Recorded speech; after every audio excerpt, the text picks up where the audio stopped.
Hi, my name is Mitzi Holland, and I'm the director of the Kentucky Advising Academy.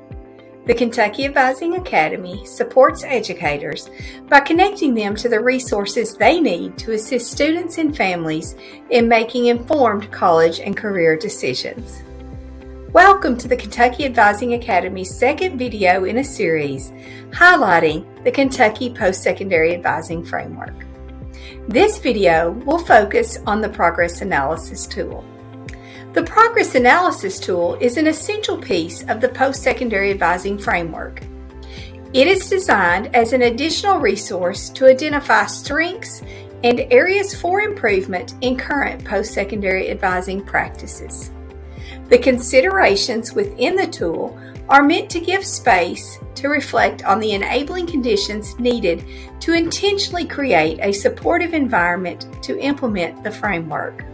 As we begin utilizing the Progress Analysis Tool, it's important to mention that it is designed to be completed with a team of stakeholders. For example, your district may want someone from district administration to be part of your team.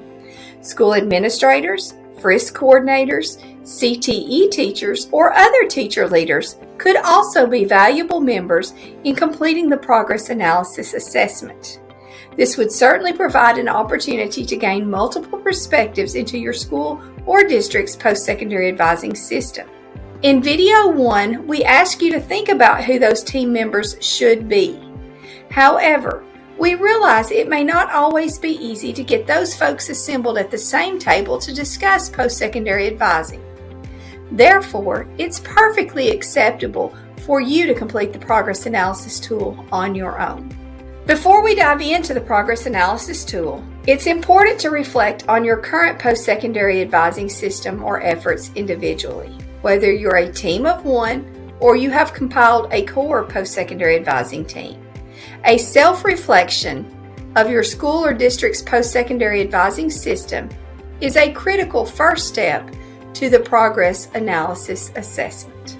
As you begin your progress analysis, review each milestone listed for grades 6 through 12 to assess which of these your school is consistently implementing or not implementing. Then, consider any activities already being implemented that might fulfill the milestones using the worksheet shown. To ensure alignment of the key terms found within the milestones and activities, please refer to the KAA Glossary of Terms. Once you have completed the reflection worksheet and have a good idea of what students should know, you're ready to begin assessing your post-secondary advising system using the Progress Analysis Tool. Post-secondary advising teams should use the Progress Analysis Tool to assess whether the conditions outlined are being met at the district or school level. This will enable successful implementation of post-secondary planning programming. The Progress Analysis Tool provides considerations in 5 different areas. The first consideration is post-secondary advising culture.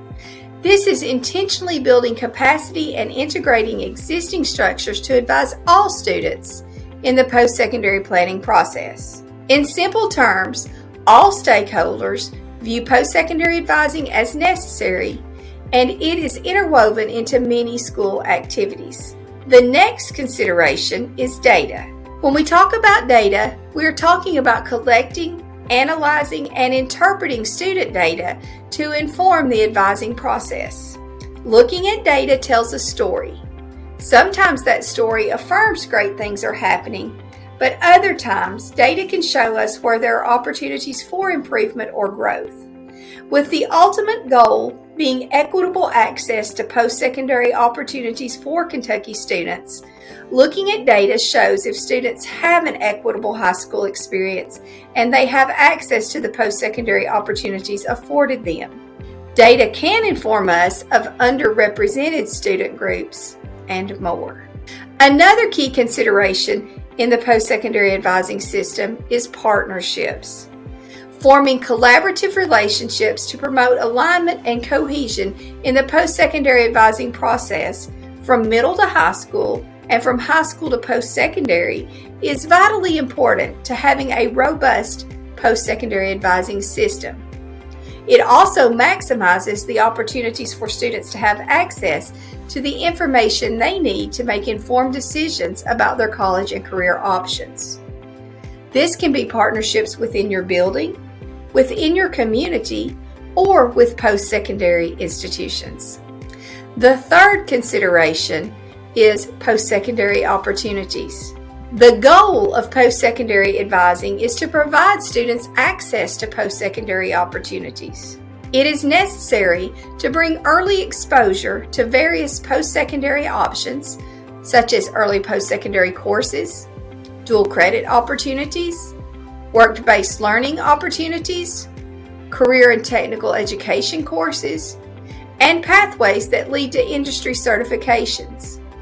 It is also important to show the alignment between career pathways in high school and post-secondary degrees.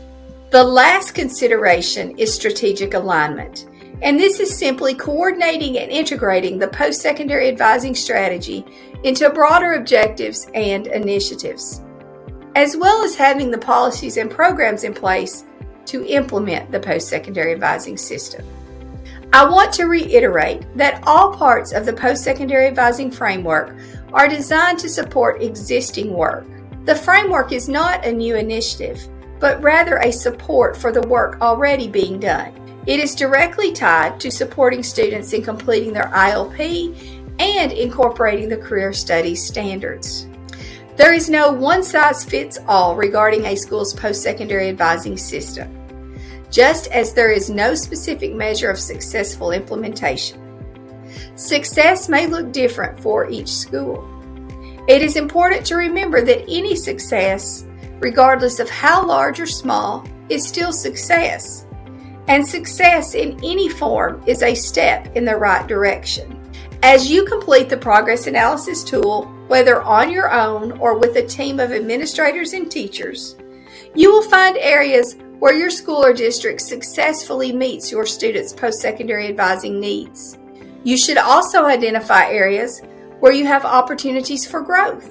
Using the post-secondary advising framework, you will be able to develop a plan to enhance your post-secondary advising system to successfully support students in those growth milestones too. Having this information is the first step in effectively implementing the Kentucky Post-Secondary Advising Framework.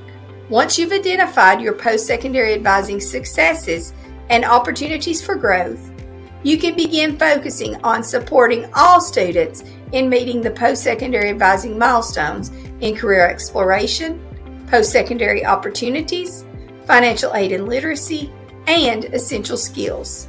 Remember your why, or in this case, your who. Who will be better supported by utilizing an advising framework as a foundational resource to support all students in making informed college and career decisions? Who will have access to early post-secondary opportunities?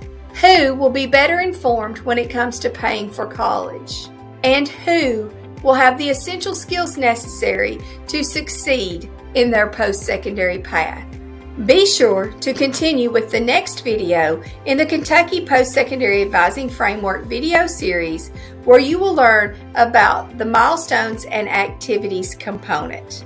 As always, thank you for all you do to support Kentucky students and families as they navigate the on and off ramps of their post-secondary journey.